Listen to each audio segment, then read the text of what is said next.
그때 제자가 더 많아졌는데 헬라파 유대인들이 자기의 과부들이 매일의 구제에 빠짐으로 히브리 사람을 원망하니 열두 사도가 모든 제자를 불러 이르되 우리가 하나님의 말씀을 제쳐놓고 접대에 일 삼는 것이 마땅하지 아니하니 형제들아 너희 가운데서 성령과 지혜가 충만하여 칭찬받는 사람 7을 택하라. 우리가 이 일을 그에게 맡기고 우리는 오로지 기도하는 일과 말씀 사역에 힘쓰리라 하니 오므리가 이 말을 기뻐하여 믿음과 성령이 충만한 사람 스데반과 또 빌립과 브로고로와 니가노르와 디몬과 바메나와 유대교에 입교했던 안디옥 사람 니골라를 택하여 사도들 앞에 세우니 사도들이 기도하고 그들에게 안수하니라. 하나님의 말씀이 점점 왕성하여 예루살렘에 있는 제자의 수가 더 심히 많아지고 허다한 제사장의 무리도 이 도에 복종하느니라. 아멘. 예수님의 이 죽으심과 부활과 그 승천 후에 성령의 역사하심으로 이 땅에 교회가 탄생했습니다. 우리가 지난 시간에도 그렇게 말씀드렸죠. 교회는 하나님의 꿈과 이 계획을 실현할 존재입니다. 우리가 그렇게 정한 것이 아니라 성경에서 이미 에베소서 말씀에서 살펴본 것처럼 하나님의 꿈과 하나님의 계획을 실현하기 위해서 만세전부터 하나님께서 교회를 사용하기로 결정하셨다라는 것이죠. 즉 하나님은 이 교회된 우리 한 사람을 통해 우리를 통해 하나님의 꿈과 계획을 이루어가기를 원하십니다. 근데 우리가 꿈꾸고 있는 계획과 하나님이 갖고 있는 계획이 결코 상반되지 않습니다. 물론 예수 그리스도를 떠났던 자에게 그리고 예수님께로 돌아왔지만 아직도 그 하나님의 뜻과 동행하심을 함께 경험하지 못한 사람에게는 나의 뜻과 하나님의 뜻이 다를 수 있죠. 하지만 그분과 동행하며 그분의 마음을 알다 보면 나의 기질과 내가 잘하는 것과 또 나를 지으신 그 모습과 하나님의 계획은 결코 다르지 않다. 나를 통해서 그 일이 자연스럽게 이루어 나가는 것이다 라는 걸 알게 된다는 것이죠. 그런데 그 일을 하나님은 우리와 연합하여서 이루어가기를 원하십니다. 나는 나고 하나님은 하나님이고 이럴 때 이루어지지 않습니다. 내가 하나님과 연합하고 하나님의 마음과 내 마음이 합해졌을 때, 연합했을 때 그 일이 이루어지는 것이죠. 그리고 그렇게 연합되어진 한 사람이 모여서 공동체를 이루고 연합되어졌을 때 비로소 또한 그것이 하나님의 나라가 이루어지는 모습이라는 것이죠. 이렇게 하나님은 하나님의 교회를 통하여서 연합함을 통하여서 어떤 일을 이루어가기를 원하십니다. 근데 반대로 사단은 그 교회된 내가 하나님과 연합되는 걸 결코 원하지 않고 또한 그 연합된 그 한 사람이 모여서 연합되는 교회 공동체가 이루어지는 것을 결코 원하지 않습니다. 어떻게 하면 나와 하나님과의 관계가 갈라지면 좋을까를 생각하고 또한 교회된 공동체가 어떻게 되면 분열되고 나눠질까, 사랑이 없어질까 그런 것을 생각하는 것이 원수인 것이죠. 그러니까 잘 생각해 보게 된다면 우리가 연합되어지는 것, 내가 하나님과 하나 되어지는 것을 어떻게 해서든지 포기하지 않고 노력해 가야 되는 것이죠. 사단은 자신의 정체를 드러내지 않고 일을 합니다. 그런 가운데서 방해합니다. 우리에게 알게 모르게. 그래서 우리가 알지 못할 때가 많은 것이죠. 이 첫 번째 방해가 무엇인지 살펴보았죠. 그건 뭐냐면 외부적인 요인인데 그것은 박해다라고 말씀드렸습니다. 우리는 이 세상에 보이지 않는 힘들과 권력들에 대해서 잘 몰랐지만 어떤 때 그것이 자기에게 탁 와닿았을 때 이거 무섭구나 그걸 느낄 때가 있습니다. 하지만 초대교회 성도들은 이 예수님 때문에 핍박받는 것을 결코 이상히 여기지 않았습니다. 당연한 거야. 예수를 믿다 보면 예수님을 전하다 보면 핍박받는 건 당연한 거야 이렇게 생각했다라는 것이죠. 예수님 때문에 핍박받는 건 받아야 합니다.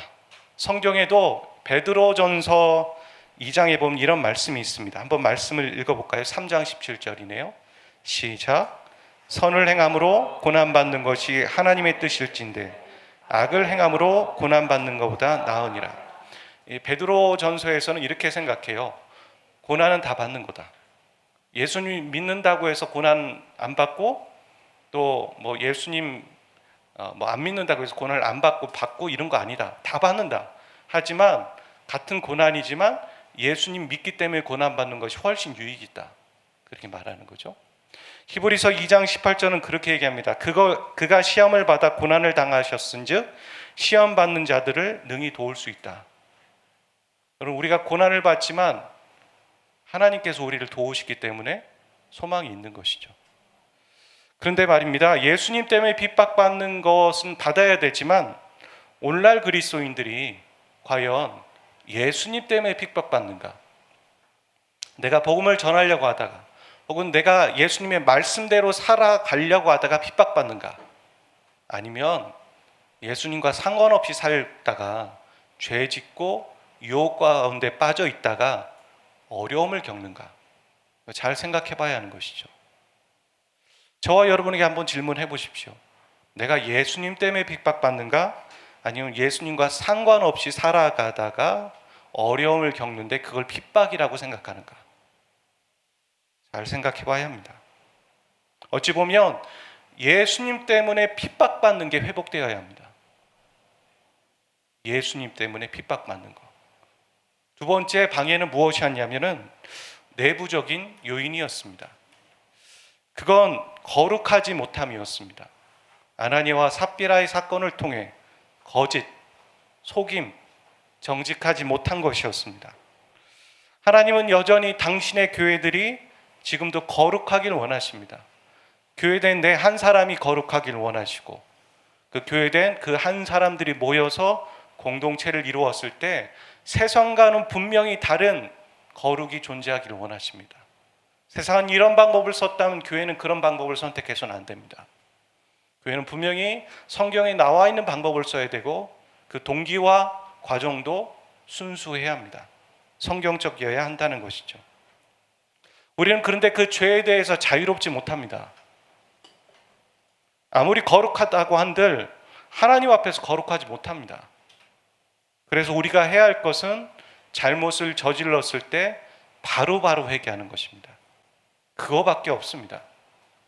하나님이 아담과 하와가 죄를 지었을 때 찾아가서 네가 왜 선악과를 먹게 되었니? 누가 너의 벗은 모습을 알려주었니? 라고 물으신 것은 하나님이 몰라서가 아니라 하나님이 그들에게 회개할 기회를 주고 계신 겁니다. 그런데 성경에 보면 그들은 회개하지 않았습니다. 남 탓을 했습니다. 우리가 남 탓을 하기 전에 우리 안에 있는 잘못들은 분명히 우리의 선택 가운데 시작된 것입니다. 그래서 죄를 바로바로 회개해야 됩니다. 예수님을 믿은 다음에 바로바로 회개합니다. 그런데 예수님을 믿고 시간이 지나면 죄를 쌓아둡니다. 한꺼번에 해결하지. 뭐 연말 결산하는 것도 아니고 한꺼번에 해결하지 하면서 모아뒀다가 회개하려고 하는 것이죠. 그건 잘못된 것입니다. 우리의 영적인 감각들을 더 둔하게 만드는 것이죠. 잘못을 저질렀으면 사람 앞에서도 바로바로 잘못했다고 얘기하는 것이고 잘못했으면 하나님 앞에서 바로바로 회개해야 합니다. 여러분, 잠언 24장 1절에는 이런 말씀이 있습니다. 너는 악인의 형통함을 부러워하지 말라. 그와 함께 있으려 하지도 말라. 왜일까요? 악인의 형통함을 부러워하지 말아야 됩니다. 왜냐하면 그것은 영원한 것이 아니기 때문이에요. 없어질 것입니다. 여러분, 없어질 것에 붙잡으십니까? 여성들이 왜 다이아몬드를 좋아합니까? 다이아몬드는 변하지 않기 때문이죠. 견고하기 때문입니다. 이런 것들처럼 우리가 영원한 것을 붙잡아야 되는데 그건 바로 하나님의 말씀입니다. 하나님의 원리와 가치와 기준대로 살아가는 것입니다. 거룩입니다. 세 번째 방해 요소는 오늘 말씀의 주제이죠. 그건 바로 분주함입니다. 여러분, 초대교회 안에는 헬라파 유대인과 히브리파 유대인이 같이 공존해 있었습니다.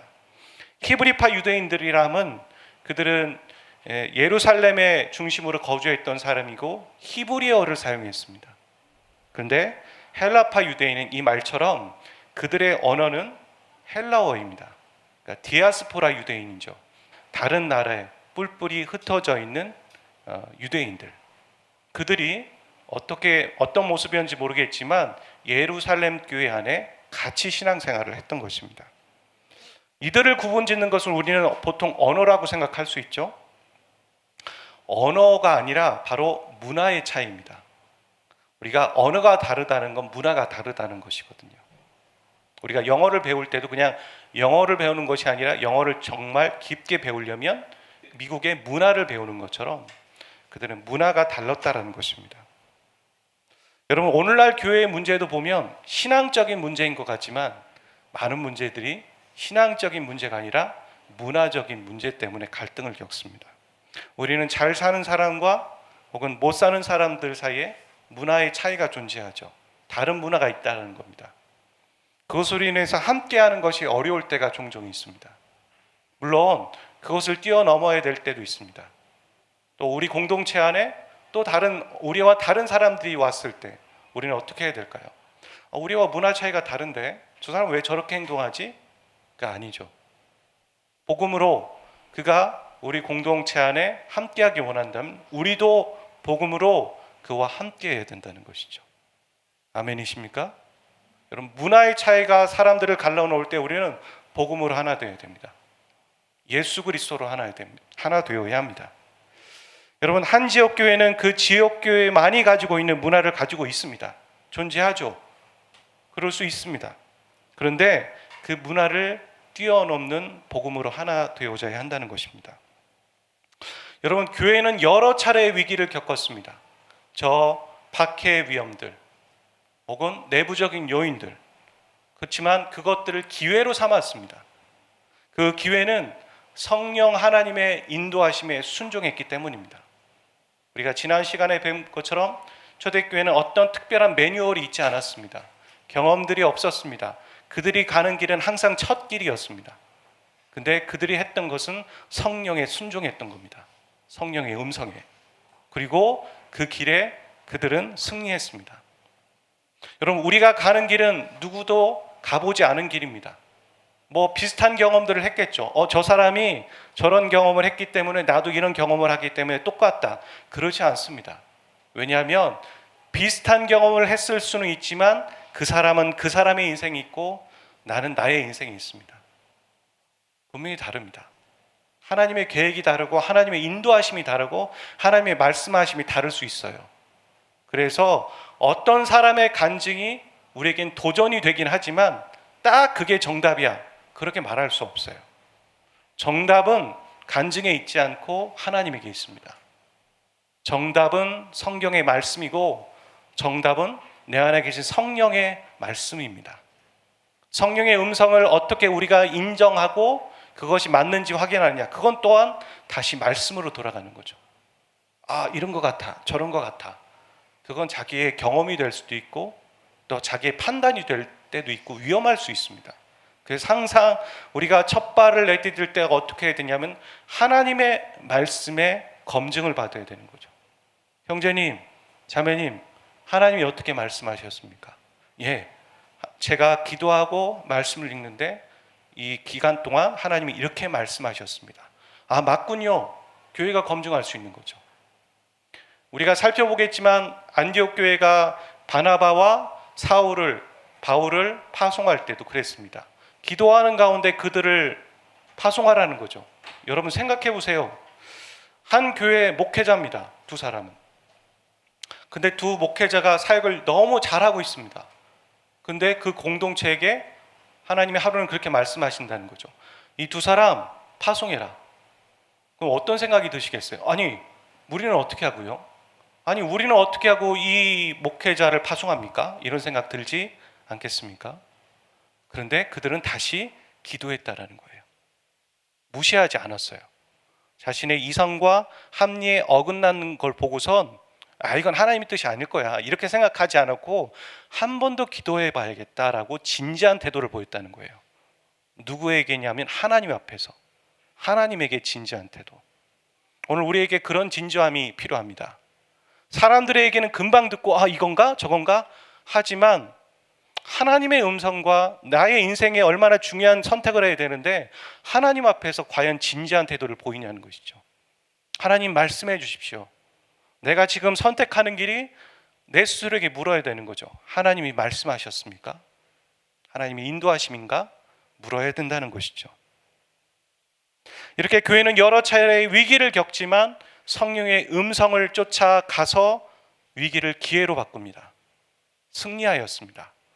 저와 여러분의 인생 가운데 다양한 위기가 있습니다. 그 위기 가운데 여러분 성령의 음성을 쫓아 승리하시는 인생 되시기를 주의 이름으로 축복합니다. 여러분 1절을 한번 읽어보도록 하겠습니다. 그때라고 시작하는데요. 시작. 그때 제자가 더 많아졌는데 헬라파 유대인들이 자기의 과부들이 매일 구제에 빠짐으로 히브리파 사람을 원망하니, 여기서 구제에 빠졌다는 건 구제를 열심히 했다는 것이 아니라 헬라파 유대인에게는 구제의 대상이 되지 않았다라는 얘기죠. 그러니까 히브리파 유대인들에게만 구제가 돌아갔다, 이런 말입니다. 그래서 1절에 보면 제자가 많아졌고 이제 교회가 여러 사람들을 도울 만한 형편과 능력이 된 거예요. 헌금이 모였고 또 여러 사람들 중에 다양한 사람들이 있다 보니까 또 돌아보고 도와야 될 사람들이 생겼고 그것을 재정을 투입하게 된 것이죠. 그런데 문제가 생긴 것은 아까 말씀드린 것처럼 히브리파 유대인들은 그 구제의 대상에서 제외가 됐다는 거예요. 그러니까 제외가 되니까 어떻게 되겠습니까? 나중에 보게 되니까 형평성이 안 맞는 거죠. 서운함이 생기고 원망이 생긴 겁니다. 왜 이런 일이 발생되었는가? 2절을 보면 알 수 있죠. 그건 바로 사도들의 업무에 과중함이 있었다라는 거예요. 그래서 구제와 교회 여러 일을 도맡아서 하는 사람들은 누구였겠습니까? 사도였죠. 오늘날로 따지면 목회자라고 할 수 있어요. 리더였으니까. 근데 사도들의 인원은 제한되어져 있었을 거 아니에요. 12명. 근데 사람들은 계속 늘어납니다. 베드로가 설교했을 때 3,000명, 5,000명 오는 거죠. 여러분 그 사람들을 어떻게 감당하겠어요? 사람은 제한되어져 있는데, 그러니까 하는 일이 너무 많아지다 보니까 구제하는 일에, 저는 구제하는 일에만 펑크가 났다라고 생각하진 않아요. 하지만 성경이 다루고 있는 내용이니까. 근데 구제하는 일에 구멍이 생긴 겁니다. 여러분 예수님이 이 땅에 계실 때 말씀을 들으러 온 무리들을 그냥 돌려보내지 않으셨어요. 그렇죠? 오병이어의 역사를 일으키셔서 그들을 먹이셨습니다. 여러분 교회가 혹은 사도들이 구제 일을 하는 거, 어려운 사람을 돕는 일은 결코 작은 일이 아닙니다. 중요한 일입니다. 여러분 어려운 사람을 도울 때 우리는 어떻게 해야 됩니까? 그들의 사정을 들어야 되잖아요. 멀리 있는데 어려운 사람이 우리에게 와서 어렵다고 얘기하겠습니까? 그런 일은 잘 없잖아요. 그러니까 그들과 아주 가까이 지내고 그들의 마음을 얻어야 속사정을 할 수 있겠죠. 그리고 교회는 또한 그 어려운 사람들을 도울 때 지혜로워야 되죠. 다 드러내놓고 이 사람 도웁시다 이렇게 말하면 좀 어려워지지 않습니까? 그러니까 프라이버시를 보장하면서 은밀하게 도와야죠. 왼손이 하는 일을 오른손이 모르게. 그렇게 교회와 사도에게 중요한 일은 구제였습니다. 하지만 사도가 해야 하는 우선순위 중에 구제는 1, 2위는 아니었다는 거예요. 그게 중요한 겁니다. 우리가 구제는 별거 중요하지 않아 이 얘기가 아니라 중요한데 사도에게 있어서는 그게 우선순위의 1위와 2위는 아니었다는 거예요. 그래서 그들의 우선순위는 기도하는 일과 말씀을 전하는 일이었다라고 말하고 있습니다. 여러분 부흥하여서 일이 많아진다는 것은 좋을 수 있습니다. 우리가 직급이 올라가요. 지위가 올라가면 여러 사람들을 돌아봐야 되는 일이니까 일이 많아지는 거죠. 지위가 올라가고 월급이 많아지고 뭐 어떤 역할들을 하는 것 보람이 있죠. 하지만 또한 여러 사람들을 챙겨야 하기 때문에 또한 어려움이 생길 수도 있는 거예요. 업무의 과중함이 있었기 때문에 사도들 안에 분주함이 찾아온 겁니다. 말씀도 전해야 되죠. 기도도 해야죠. 목양도 해야 되죠. 여러 일들 돌아봐야죠. 상담도 해야죠. 신방도 해야죠. 그런데 구제 일까지 하다 보니 펑크가 난 거예요. 분주하면 어떻게 됩니까? 분주하면 그 어느 하나에 집중하기가 어렵죠. 우리 잘 알지 않습니까? 분주하면. 그러면 무슨 일이 생깁니까? 꼭 해야 할 일을 못하게 되는 거예요. 네. 그러니까 본인이 꼭 해야 될 일. 만약에 제가 과장이 됐어요. 과장으로서 해야 될 반드시 중요한 일이 있는데 너무 많은 일을 맡다 보니까 그 일을 놓치는 거죠. 그럼 자신 안에 혼란이 오기 시작합니다. 내가 뭐지? 내가 왜 이 일을 하고 있는 거지? 이런 생각들이 드는 거죠. 그게 핵심입니다. 그들은 이렇게 가서는 안 된다는 것을 알았습니다. 사도들은. 그래서 멈췄습니다. 그리고 교회의 위기가 될 수 있다는 것도 알았습니다. 본인 한 사람의 선택과 과중함이 아니라는 걸 알았어요. 이거는 위기가 될 수 있다. 그래서 그들은 기도하며 하나님의 지혜를 구한 것 같습니다. 그리고 집사를 세웠습니다. 목사님 어떻게 기도했다고 생각하세요? 그렇게 단정 지으세요? 그들의 입에서 말하잖아요. 말씀과 기도하는 일을 우리는 전념하겠다. 그것이 우리의 정체성이고 내가 해야 할 일이라는 걸 안다라고 했다라는 건 그들이 기도했다는 얘기죠. 그러면서 집사를 세웁니다. 7 집사를. 그리고 여러분이 알고 있는 그 집사 중에 스데반이라는 사람이 있죠.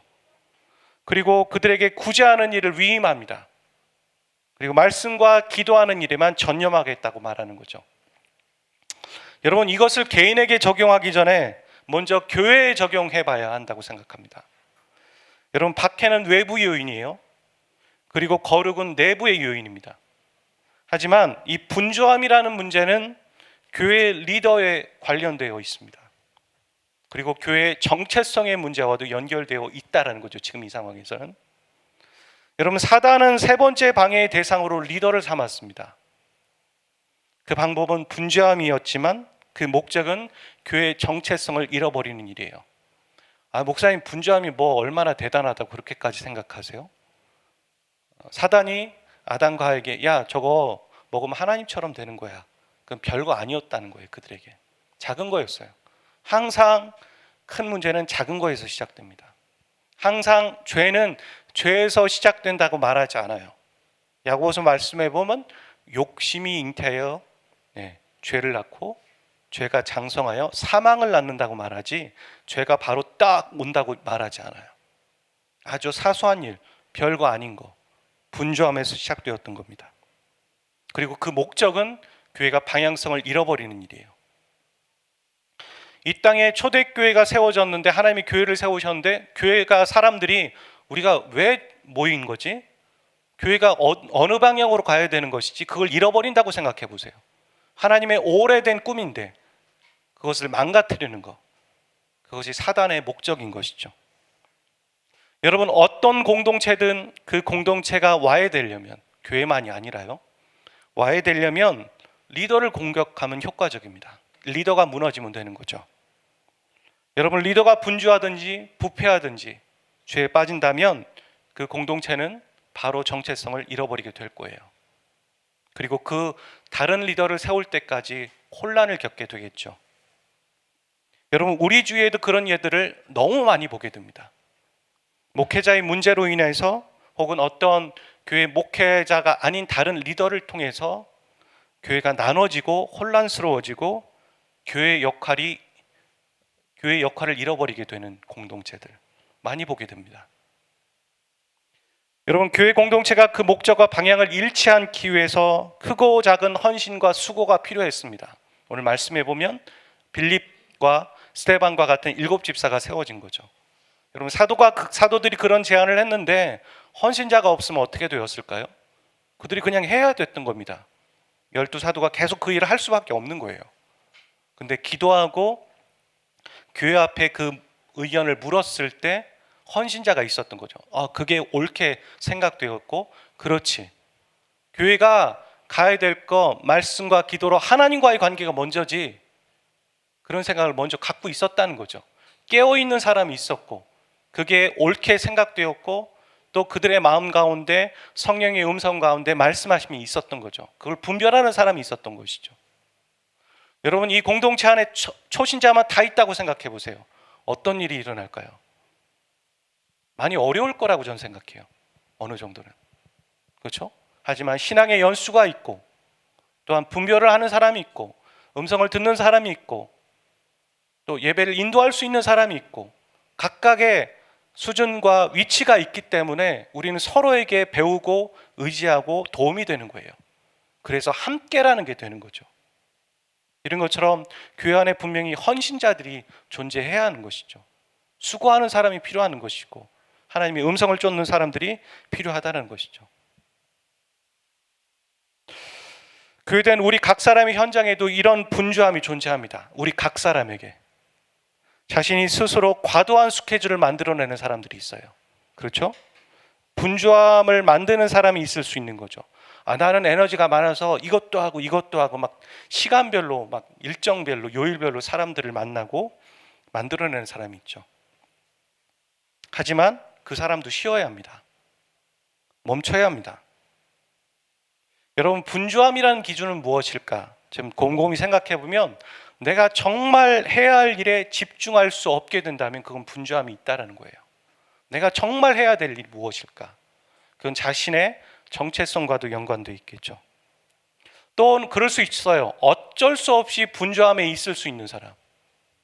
사도들은 말이죠, 위치가 있잖아요. 이렇게 하겠다, 이렇게 제안을 할 수 있잖아요. 리더니까. 그리고 교회가 함께 기도하고 선택해 나갈 수 있죠. 그런데 내가 위치가 리더에 있지 못해요. 그래서 그 무리 안에 어떤 사회적인 위치 안에서 그걸 할 수 없는 거예요. 조정할 수 없어요. 주어진 일을 할 수밖에 없죠. 그럴 때는 어떻게 해야 될까요? 그럴 땐 저는 힘을 비축해야 된다고 생각합니다. 내가 아직 위치에 있지 못해요. 그걸 조율할 수 없어요. 그럴 때는 그냥 열심히 하는 것밖에 없어요. 번아웃 당하지 않고. 그러는 가운데 나중에 그 위치에 있을 때 조율해 가는 거죠. 우리의 인생은 100m 육상 경기가 아니에요. 마라톤이거든요. 힘을 다 소진하면 더 이상 못 갑니다. 그러니까 힘을 비축하면서 다음을 기약하고 위치에 있을 때 그걸 조율할 수 있고, 혹은 그런 위치에 있을 때 그러지 못했던 사람들을 조율해주고 도와줄 수 있는 사람이 되어야 하는 거죠. 배워야 하는 것입니다. 들어야 하는 것이고. 그래서 여호수아도 그러죠. 모세의 시종이었다. 성경은 그렇게 표현해요. 여호수아는 처음부터 리더였다 그렇게 말하지 않고 모세의 종이었다. 아래서부터 배웠다. 바닥부터 시작했다. 그렇게 말하는 거예요. 리더는 바닥부터 시작해야 합니다. 왜냐하면 바닥부터 다 알아야 되니까요. 하루아침에 낙하산처럼 리더가 돼버리면 문제를 일으키는 거예요. 아무것도 모르니까. 여러분, 나의 정체성을 모르는 사람은 그러면 어떻게 우선순위를 갖고 분주함을 조율할 수 있을까요? 없을 때가 많죠. 없죠. 내 정체성이 무엇인지 모르는데 내가 분주한 게 뭔지 알고 어떻게 조율해 나갈 수 있겠어요? 그럴 때 우리는 하나님을 만나야 합니다. 여러분, 진정한 꿈과 비전은 내가 하나님을 만날 때 생깁니다. 내가 어떤 사람인지 바로 알고 싶으면 우리는 창조주 앞에 서야 합니다. 우리는 창조주 앞에 서야 해요. 하나님을 만나면 꿈이 생기고 비전이 생깁니다. 아까 말씀드린 것처럼 나의 꿈과 비전이 하나님과 다르지 않아요. 우리는 자기를 부인한다는 걸 자기를 없애려고 하잖아요. 아니에요. 내 안에 있는 좋은 것들, 잘하고 있는 것들 더 격려받아야 돼요. 하나님 격려하기 원하세요. 그래, 내가 너에게 준 거야. 그것을 지금은 원석이지만 다듬어서 보석되기를 원해 라고 얘기하시지, 이거 없애고 나를 만났으니까 새로 시작하자 그렇게 말하지 않으세요. 우리의 정체성을 말할 때 우리는 항상 세상이 가지는 정체성만을 말하죠. 학생, 교사, 혹은 직원, 사장 이렇게 말할 수 있지 않습니까? 그런데 그리스도인은 하나님 앞에서 가져야 되는 정체성이 하나 더 있어요. 왜냐하면 우리는 이 세상에서 살아가는 삶이 전부가 아니기 때문이죠. 여러분, 영원히 학생일까요? 영원히 사장이고 죽을 때까지 주부이고 그렇습니까? 죽음 이후에는 또 다른 게 있잖아요. 또 다른 정체성이 있어요. 근데 그 정체성은 내가 예수 그리스도를 만나는 순간부터 시작되거든요. 그게 교회예요. 나 한 사람이 교회라는 거. 그래서 하나님 앞에서 가져야 되는 정체성이 하나 더 있는 겁니다. 아까 말씀드렸죠? 사도들은 사도들의 정체성을 가지고 분주함을 제거하면서 거기에 우선순위를 맞추려고 했다. 그 다음 나는 학생으로서의 정체성은 뭘까요? 공부하는 거잖아요. 근데 내가 공부하는데 우선순위를 두지 못하다면 그 분주함을 제거해야겠죠. 그와 동시에 나는 교회라는 겁니다. 그래서 교회가 가져야 되는 정체성을 갖고 그 분주함을 제거할 수 있어야 돼요. 여러분, 사도들만 말씀과 기도가 아니라는 말입니다. 우리 안에도 교회이기 때문에 우리가 가야 되는 영적인 정체성을 가지고 그 분주함을 제거할 수 있어야 되는 것이죠. 여러분, 하나 중요하고 주의 깊게 살펴봐야 될 것이 있어요. 사도들의 고백에 있거든요. 그들의 우선순위가 되어야 하는 것을 말씀 사역과 기도하는 일이라고 말했다는 거예요. 그들이 처음부터 기도하는 게 되게 중요하다고 생각했을까? 그러지 않았어요. 그들은 말씀을 전하는 일을 했어요. 근데 시간이 지나면서 1장부터 천천히 시간이 지나면서 그들이 경험적으로 알게 된 거예요. 하나님이 알려주신 거죠. 이거 봐라. 아니, 성령께서 임하실 때 기도하라고 하고 또 기도하는 가운데 어떤 일이 일어나는 걸 보면서 또 사역의 현장을 보면서 기도하는 일과 말씀을 전하는 일이 결코 다르지 않구나, 중요하구나, 연결되어 있구나, 이런 걸 그들은 알게 된 거예요. 그래서 말씀 전하는 일과 기도하는 일에 전념하겠다라고 말하고 있다는 거죠. 여러분, 말씀 사역은 예수님의 말씀을 사람들에게 가르치는 일이었을 겁니다. 구약도 있었겠지만 사도들이 말씀과 기도를 같은 위치에 두고 중요하게 여겼다는 것은 오늘 교회된 우리에게 시사하는 바가 커요. 우리도 그렇다는 거죠. 말씀과 기도는 동전의 양면과도 같습니다. 말씀을 가까이 해야 하나님을 알 수 있어요. 말씀을 가까이 하지 않는데 믿음이 생길까요? 그건 잘못된 믿음이에요. 맹신일 수도 있어요. 그분을 모르는데 우리가 그러잖아요. 아이들한테 너 학교 끝나고 학교 앞에서 누가 맛있는 거 사준다고 하면 따라가지 말라고. 그게 맹신이죠. 사람을 알지 못하는데 그 사람을 따라가지 말라는 말이잖아요. 근데 부모를 보고선 따라가야죠. 아니까. 부모의 관계가 있으니까 믿음이 생기지 않겠습니까? 이런 것처럼 하나님을 알아야 뭔가 믿음이라도 생기죠. 하나님을 알아야 기도를 할 수 있을 거 아니에요. 하나님을 알지 못하는데 기도의 대상을 믿지 못하는데 기도가 기도답겠습니까? 그렇지 못해요. 그래서 먼저는 하나님을 알아야 돼요. 하나님을 알고 우리 안에 믿음이 생기려면 말씀을 읽어야 되는 거죠. 근데 그 믿음 안에서 하나님을 알아가는데 그 뜻이 내 삶에 아직 이루어지지 않은 걸 보게 돼요. 말씀을 읽었는데 그렇게 된다고 얘기했는데 내 삶엔 그러지 않은 걸 보고 애통해야 하는 거죠. 그게 기도예요. 하나님, 뜻이 하늘에서 이루어졌다고 했는데 이 땅에 아직 이루어지지 않았습니다. 내 부모가, 내 배우자가 아직 예수 그리스도를 믿지 않습니다. 하나님은 모든 사람이 구원을 얻고 그 구원에 이르기를 원한다라고 말씀하셨는데, 분명히 말씀하셨는데 왜 이루어지지 않았습니까? 라고 얘기할 수 있어야 돼요. 그게 기도예요.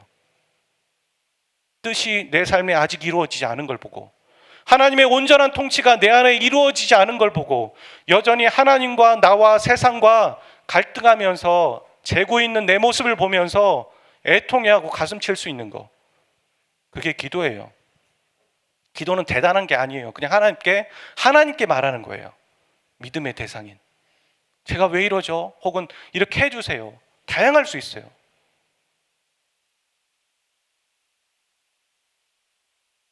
우리는 모든 사람들을 다 만나고 챙길 수 없죠. 그렇죠? 목양을 하다 보면, 저도 목양을 하다 보면 내가 사람들에게 해줄 수 있는 게 거의 없다라는 것을 느낄 때가 많습니다. 그럼 목양이 무엇일까? 하나님이 저한테 그런 벽에 쌓였을 때 말씀하셨던 건 그래서 기도하는 거야 라고 말씀하셨어요. 내가 다 못 해주잖아요. 근데 하나님은 하실 수 있어요. 나는 실력이 없고 능력이 없잖아요. 근데 하나님은 능력이 있으시거든요. 내가 그 영혼을 향한 하나님의 뜻이 이루어지기 위해 간구하는 겁니다. 내가 항상 함께 있을 수 없죠. 그 사람하고 몸이 하나인데. 그렇지만 하나님은 그와 함께 하세요. 그래서 기도하는 겁니다. 하나님 함께 해주세요. 하나님 보호하세요. 하나님 그 영혼이 잘못된 생각 갖지 않게 도와주세요. 그 영혼이 소망과 기쁨만 갖게 해주세요. 믿음이 떨어지지 않게 도와주세요. 그게 기도라는 거죠. 이처럼 사도들은 교회를 돌아보며 기도의 능력과 기도의 필요성을 느꼈습니다. 그래서 말씀과 기도가 같이 가야 한다는 걸 알게 된 거예요. 세상이 우리에게 주는 분주함, 그 목적은 무엇일까요? 분주해서 학생과 주부와 어떤 직장의 일을 잘 못하게 하는 것? 거기서 끝나는 걸까요? 아니에요. 겉은 그렇죠. 분주해서 쉴 시간도 없고 이 일에 너무 바쁘다. 아니에요. 바로 교회된 나의 정체성을 잃어버리게 하는 게 목적이에요. 그 분주함을 통해서 일에 집념하게 함으로 말미암아 나와 하나님과의 관계가 소홀해지게 만드는 거, 혹은 나인 교회가, 공동체가 또한 그 방향성을 잃어버리게 만드는 거. 내가 하나님과 소홀해지고 그 방향을 잃었다고 생각해 보세요. 그런 내가 앞에서 설교하고, 그런 내가 말씀을 준비하고 찬양 인도하고, 그런 내가 반주를 하고, 그런 내가 섬기고 있다고 생각해 보세요. 여지 없죠. 똑같이 흘러가는 겁니다. 이상한 말 나오고 이상한 생각과 이상한 결정을 하게 되는 거. 그래서 교회는 모여서 중요하지만 나 한 사람이 교회예요. 내가 바로 서 있고 정신을 바짝 차려야 되고 깨어 있어야 하는 거예요. 우리가 옆에 있는 사람들을 돕는 일은 내가 바로 정신을 차리고 있는 겁니다. 그게 지름길이에요. 내가 하나님 앞에 깨어 있는 거. 아무리 유익하고 아무리 좋은 만남이 있다 할지라도 여러분의 우선순위, 영적인 정체성의 우선순위인 하나님의 교회로서 말씀과 기도하는 일에 전념할 수 없다면 세상적으로 그것들을 줄여가셔야 합니다. 줄여가셔야 돼요. 내가 분주하고 바빠가지고 말씀을 볼 수 있고 기도할 수 있는 시간이 없다, 그럼 줄여가셔야 돼요. 여러분, 근데 오해하지 마세요. 여러분이 하는 일을 다 제껴놔야 된다, 그런 얘기를 하는 건 아니에요. 사도들도 그래서 나 사도 그만둬야겠다 이렇게 말하지 않죠. 내가 이 일을 하되 그 현장 안에서 이것들을 조율해 가겠다, 함께 가겠다라고 얘기해요. 가정주부가 나 분주해서 기도와 말씀에 전념해야 되는데 밥 짓는 거 너무 못하겠다, 나 오늘부터 가정주부 사표 내겠다, 이거 잘못된 적용이죠. 그런 일이 없으시기를 주의 이름으로 축복합니다. 유성환 목사가 그런 얘기 했다고 어디 가서 그렇게 말씀하시면 안 됩니다. 그 일을 해야 돼요. 귀한 일이에요.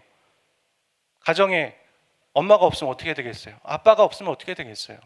그 직장에 있는 그 일을 못하면 어떻게 되겠어요?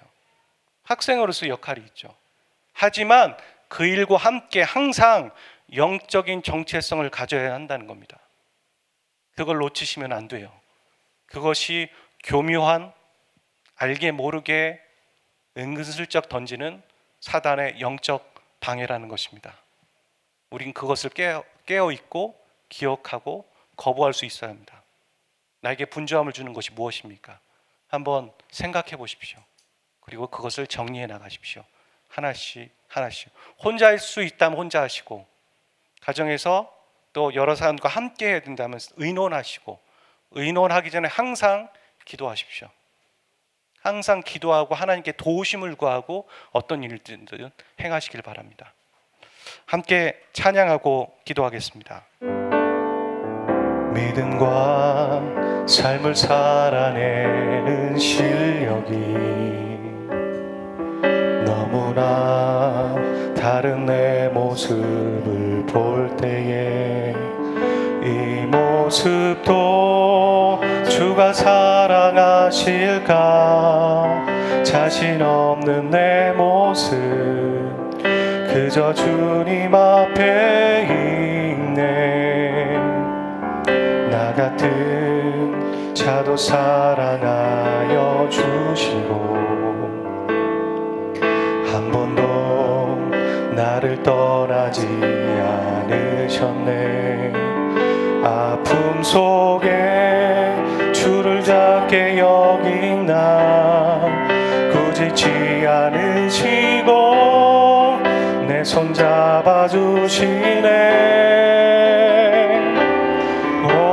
오직 주님 안에 두려움 없네. 고난을 통해 날 만드심을 믿네. 주님만이 내 모든 것 되시네. 주의 강한 손 날 붙드시네. 오직 주님 안에 소망이 있네. 내 삶을 통해 영광 받으신 주님, 주님만이 내 모든 것 되시네. 주의 선하심 나 노래하네. 우리 형제들만 고백할까요? 믿음과 삶을 살아내는 실력이 너무나 다른 내 모습을 볼 때에 이 모습도 주가 사랑하실까.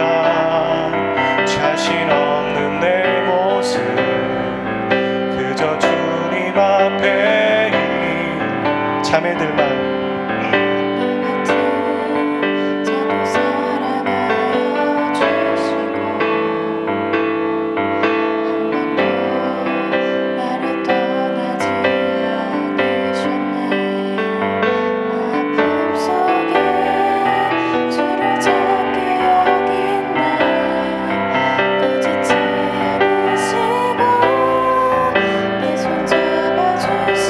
찬양합시다. 오직 주님 안에, 오직 주님 안에 두려움 없네.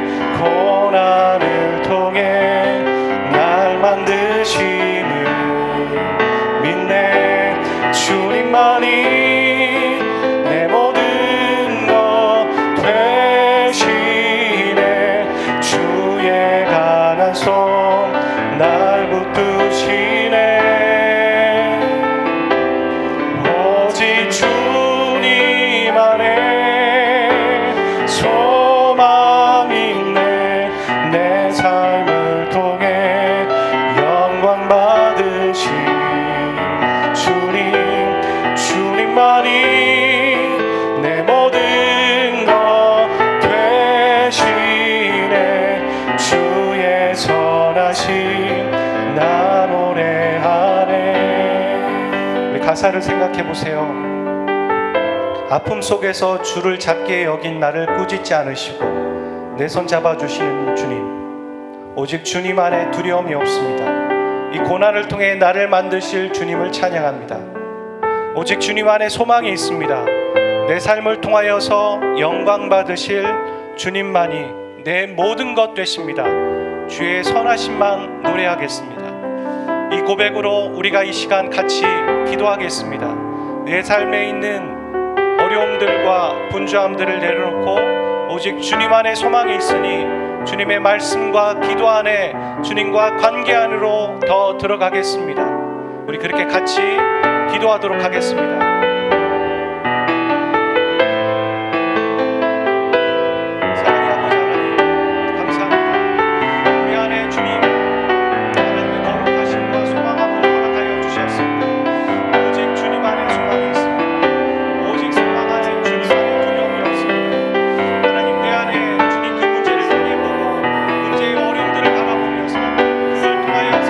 주님을 찾게 여기고 주님이 나약하고 주님이 보잘것 없다고 생각하여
머리에 손을 얹겠습니다. 하나님, 여기 머리에 손을 얹은 형제와 자매들을 올려드립니다. 하나님이 직접 찾아가셔서 그들에게 안수하시는 믿음으로, 마음으로 머리에 손을 얹습니다. 주님, 우리는 문제가 커 보이고 또한 하나님이 작아 보입니다. 이 정도는 되겠지 하면서 작은 속삭임들에 우리는 하나하나 타협하고 양보합니다. 근데 그것이 정말 우리의 교회된, 하나님의 사람된 정체성을 잃어버리게 만든다는 것을 모르고 그 선택을 하고 있습니다. 주님, 우리의 영혼이 뛰게 하여 주시고 우리 안에 하나님의 마음이 느껴지게 하여 주시고 우리를 향한 하나님의 계획이 깨달아지게 도와주십시오. 우리의 힘으로 그것을 결코 뛰어넘을 수 없습니다. 그래서 주님의 안수가 필요합니다. 우리는 세상에 있기에 세상의 것에 더 매진해 있고 그것이 생각되어지지 않고 위의 것이 느껴지지 않습니다. 이것은 우리의 노력이 아니라 하나님의 도우심이 필요합니다. 주님, 우리의 안목이 트이게 도와주십시오.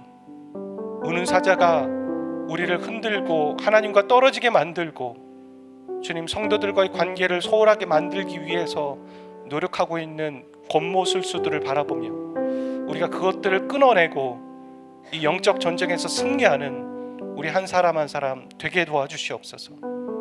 우리의 분주함들을 내려놓고 우리의 교회의 위기와 각 개인의 교회의 위기 가운데 하나님 정체성을 분명히 하기를 원합니다.